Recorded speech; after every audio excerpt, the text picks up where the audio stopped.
ভক্তমূল হতে মায়েরা, আজকে এসেছি আপনাদের সামনে দক্ষিণ 24 পরগনা থেকে অধম জগদীশ নস্কর। তো এই পূর্ব মেদিনীপুরের সমস্ত গ্রামবাসীবৃন্দ এবং আমার ভক্তিমতী ভক্ততী মায়েদের বাবাদের চরণে আমাদের কীর্তন সম্প্রদায়ের তরফ থেকে সকলের চরণে কোটি কোটি প্রণাম ও দণ্ডবোধ জানাই। শুরু করবো হরি কথা। তো মায়েরা, অনেক ভুল হতেই পারে, কারণ বিশ্ব জগতে যতদিন আমরা বাঁচব ততদিন কিন্তু আমাদের শিখে যেতে হবে, কারণ শিক্ষার কোনো শেষ নেই। তো মায়েরা, ভুল হবে এই অধম জগদীশকে আপনাদের সন্তান ভেবে আপনাদের চরণে এই অধম সন্তানকে স্থান দেবেন। হৃদয় গৌর হরি বল, হরি বল, হরি বল।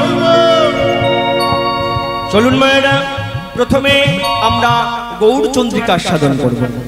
তার কারণ আমরা গৌর দেশের মানুষ, আমাদের কাছে গৌর সর্বশ্রেষ্ঠ। গৌরকে না সাধন ভজন করলে আমরা অন্য কোথাও যেতে পারবো না। চলুন প্রথমে আমাদের গৌর ভজন, গৌর সাধন, গৌর চন্দ্রিকা। লাগিয়া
ওরে বড়ি বড়ি করার আমার কিনা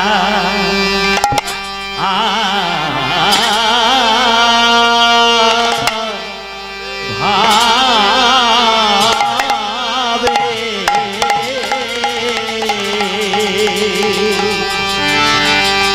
কিনা ভাবে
কিবা কলির জি বেড়ো লাগি আরে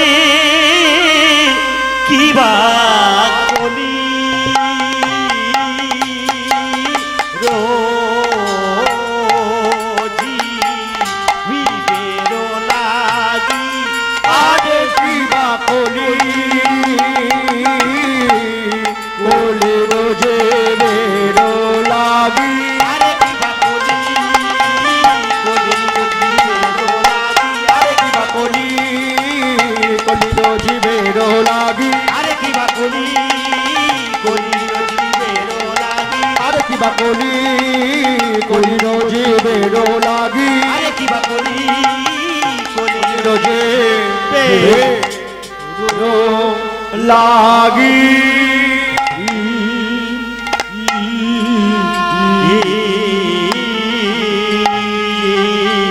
আরে ও জীবেরো জীবেরো লাগিয়া ও কলির জি জীবেরও লাগি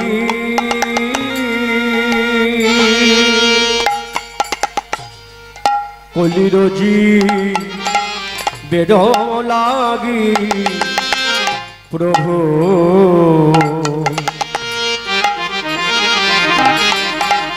প্রভু আমার কাঙালো ইয়া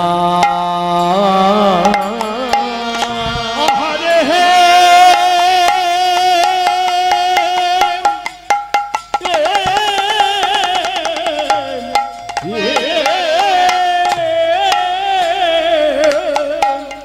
ও গো কলির জি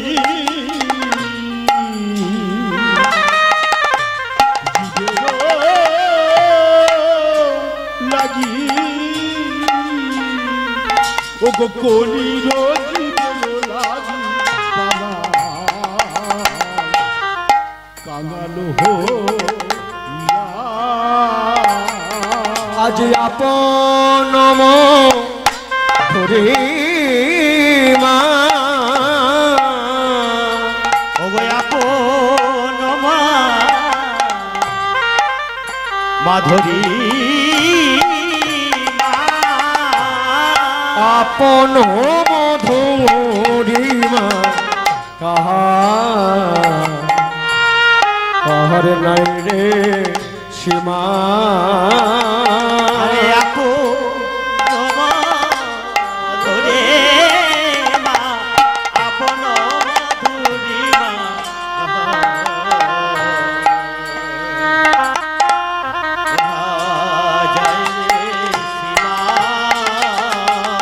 উদয় হয়েছে উদয় হয়েছে উদয় হয়েছে উদয় হয়েছে সচির নন্দন গৌর হরি উদয় হয়েছে সচির নন্দন গৌর হরি উদয় হয়েছে নদিয়ানা গোডা গোডায় উদয় হয়েছে সচির নন্দন গোড়া উদয় হয়েছে যে কাঙালের ঠাকুর হয়ে উদয় হয়েছে কাঙালের ঠাকুর হয়ে উদয় হয়েছে কলির জীবে উদ্ধারিতে উদয় হয়েছে কলির জীবে উদ্ধারিতে উদয় হয়েছে মুখে ধরে পায়ে ধরে উদয় হয়েছে মুখে বলে পায়ে ধরে উদয় হয়ে ওই কাঙালের ঠাকুর হয়ে উদয় হয়েছে কাঙালের উদয় হয়েছে হাতে ধরে পায়ে ধরে উদয় হয়েছে হাতে ধরে পায়ে ধরে উদয় হয়েছে যে পূরব লীলা মনে করে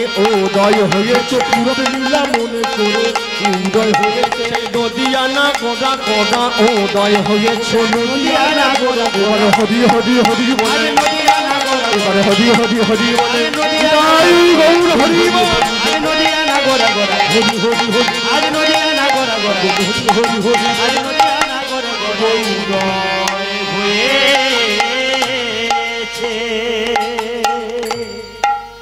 নদিয়ার চাঁদ গৌর সুন্দর যিনি অনাদি আদি সর্বকারণের কারণাময়, যিনি জগতের পিতা, যিনি সৃষ্টিকর্তা, যার একটু অবহেলনে সমস্ত পৃথিবী তার চরণে মাথা লুটিয়ে দেয়, যাকে পাওয়ার জন্য কত যোগী, কত মুনি, কত ঋষি, কত সাধক ও সাধিকা, কত কিন্নর, কত গন্ধর্ব কোটি জনম সাধনা করে যার সান্নিধ্য লাভ পাওয়া যায় না, সে হেন বিরিঞ্চি বাঞ্ছিত ধন ভবের আরাধ্য ভবের মঙ্গল গৌরাঙ্গ সুন্দর মহাপ্রভু আমার কলির অনাচারী, অত্যাচারী, ব্যভিচারী, দুরাচারী, পাপীচারী কৃষ্ণ ভোলা বহির্মুখী জীবকে উদ্ধার করার প্রত্যাশায় শ্রী শ্রী বৃন্দাবন চন্দ্র কৃষ্ণ বৃন্দাবন পরিত্যাগ করে দিয়ে নদিয়ার নবদ্বীপে আসলেন।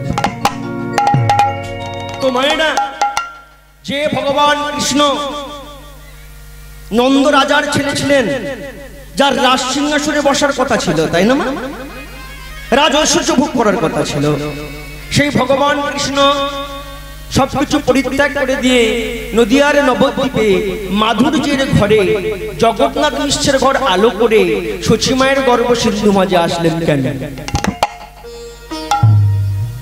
মাগো, ভগবান যুগে যুগে অবতীর্ণ হয়েছে আমরা সকলেই জানি মা। সত্য যুগে ভগবান নারায়ণ রূপে ছিলেন, তার 4টি কর ছিল, শঙ্কর চক্র গদা পদ্মধারী নারায়ণ। সত্য যুগে তিনি যুদ্ধ করেছিলেন, তার সঙ্গে হিরণ্যকশিপুরের সঙ্গে যুদ্ধ করলেন। যুদ্ধ করার পর সত্য যুগকে রক্ষা করলেন। তিনি যুগে যুগে আসেন 2টি কারণে, একটা হলো কি ভক্তকে রক্ষা করা, ধর্মকে রক্ষা করা, আর যারা হিংস্র আছে তাদেরকে নিধন করা। তাহলে সত্য যুগে 2জনকে হত্যা করলেন। সত্য যুগের ওই 2জন বললেন, ঠাকুর এই সত্য যুগে তোমার সঙ্গে যুদ্ধ করলাম, আমাদের মনোবাসনা পূর্ণ হলো না, আবার যুদ্ধ করতে আমাদের সাধে জাগে। ভগবান বললেন, চিন্তা করিস না, ভক্তের মনোবাসনা পূর্ণ করাই আমার কাজ। বেশ, সত্য যুগ গেল, ত্রেতা যুগে আমি রাম হব, তোরা আয়, আমি তোদের সঙ্গে যুদ্ধ করব। ত্রেতা যুগে হিরণ্যকশিপুর কুম্ভকর্ণ রাবণ হলেন। ত্রেতা যুগে রাম অবতারে ভগবান 2জনকে বধ করলেন। আবার বললেন, ঠাকুর ত্রেতা যুগে যুদ্ধ করলাম, মনোবাসনা পূর্ণ হলো না, আবার যুদ্ধ করতে সাধু জাগে। ভগবান বললেন, বেশ, এরপরে দাপর যুগে আমি কৃষ্ণ হব, তোরা 2জনে আয়, আবার তোদের সঙ্গে যুদ্ধ করব।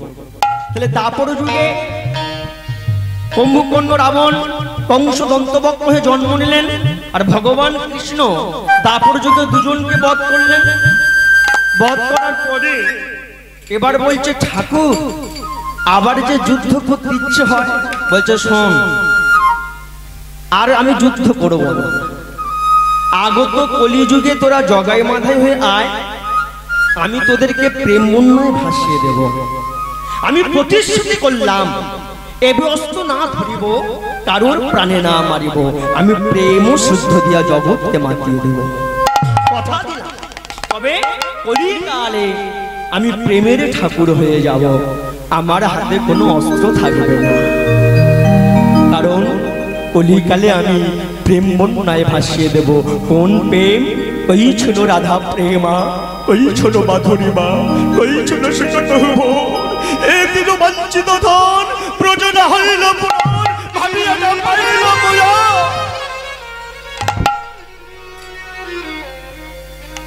ওরে, এই কলিকালে আমি মানুষের হাতে ধরে, পায়ে ধরে, কাঙালের ঠাকুর হয়ে আমি তাদেরকে কলির হাত থেকে মুক্তি দেব।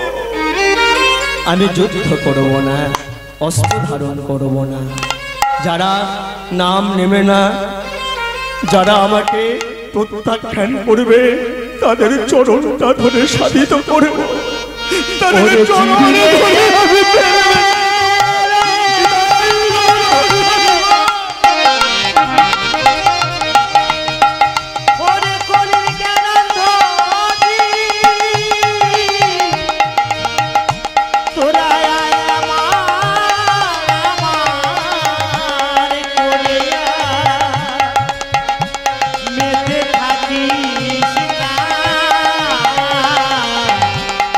আমি মহামন্ত্র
মাগো কলিকালে সেই গৌরাঙ্গ মহাপ্রভু হলেন ভগবান কৃষ্ণ। তো মা, ভগবান কার ডাকে এসেছিলেন কলিকালে? আমাদের মতো ভক্তের ডাকে নয়। কার ডাকে জানেন মা? পরম বৈষ্ণবের ডাকে এসেছিলেন। বৈষ্ণব কে ছিলেন? কলিকালে অদ্বৈত আচার্যের ডাকে ভগবান ডাকের সাড়া দিয়েছিলেন। অদ্বৈত আচার্য কে ছিলেন মা? সত্য যুগে ভগবান পরীক্ষা করে নিয়েছিলেন যে আমি কার ডাকে কলিকালে যাব, কে আমায় ডাকবে, কার ডাকে সাড়া দিতে যাব। পরীক্ষা করলেন কে? দেবাদিদেব মহাদেবকে। মায়েরা, আমরা সকলেই জানি মহাদেব পরম বৈষ্ণব, তাই তো মা? তাহলে মা, কলিকালে ভগবান একদিন মহাদেবের ঘরে আবির্ভাব হলেন। মহাদেবের ঘরে দুপুরবেলা এসেছে। মহাদেব সেদিন ভিক্ষায় বার হলো না, সারা দিন বসে বসে নামের ঝোলাটা নিয়ে নাম জপছে। নারায়ণ দুপুরবেলা এসে মহাদেবের ঘরে আগমন। মহাদেব কে? ঠাকুর, তুমি আমায় ঘরে এসেছো, বলো ঠাকুর কি অভিপ্রায়? শোনো মহাদেব, আজকের আমি তোমার ঘরে সেবা দিতে এসেছি, আমাকে একটু সেবা দেবে। তখন মহাদেব ভিক্ষের ঝোলাটা হাতে করে নিয়ে বলবে, ঠাকুর, ঠাকুর গো, তুমি আমাকে কি দিয়েছো ঠাকুর? তুমি আমাকে কি দিয়েছো? বলো ঠাকুর, বলো ঠাকুর, বলো।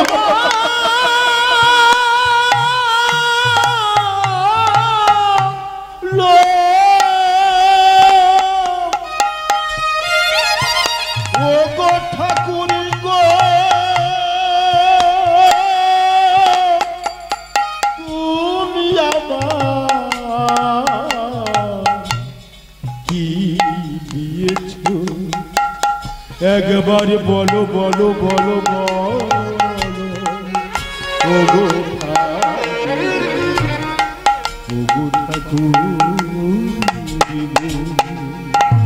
মহাদেব, আমি তোমাকে কিছু দিইনি।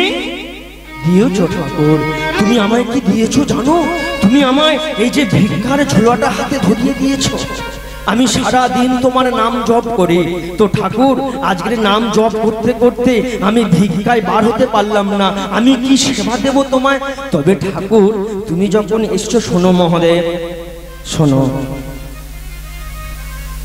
আমি তোমাকে যেটা দিয়েছি এটা সবাইকে দিই না, আমি বেছে বেছে দিই। মাগো, বিশ্ব জগতে অনেক মানব আমরা আছি, কিন্তু কজন বৈষ্ণব হয়েছে?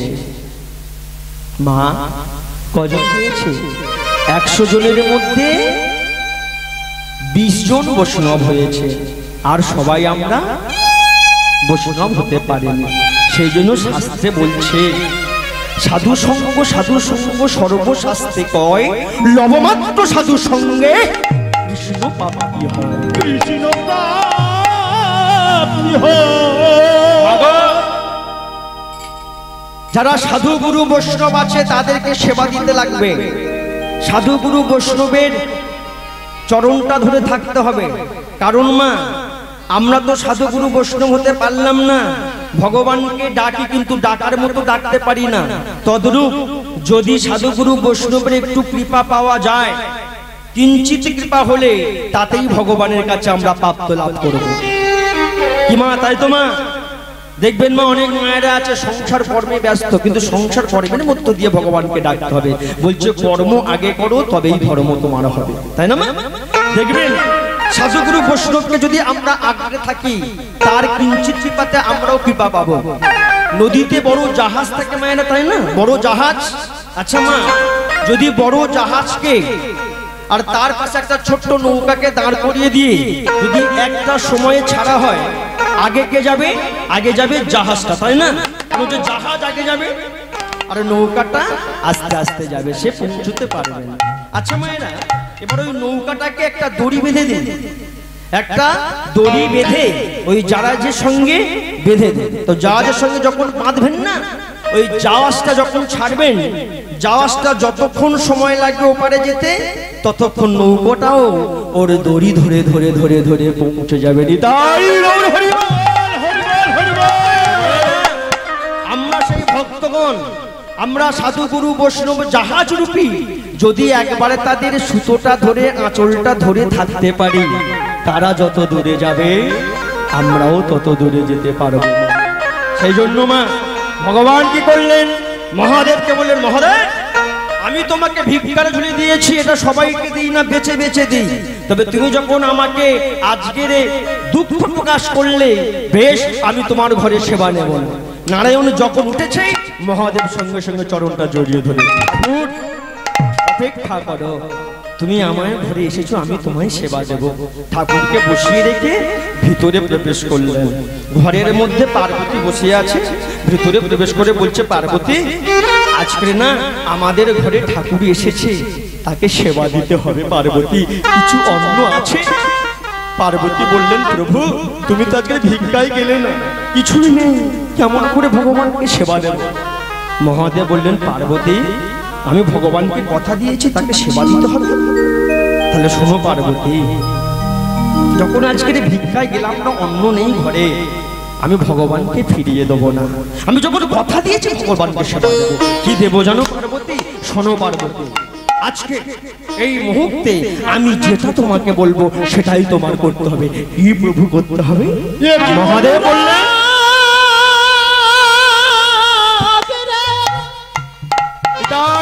হরি হরি হরি বল, হরি বল।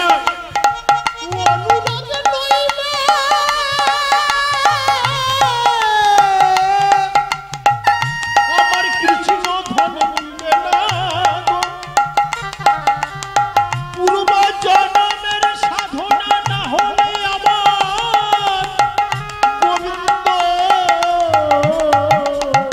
মিলে না গো, গোপী অনুগত ছাড়া মিলে না, এ কি অনুরাগ গো, এ কি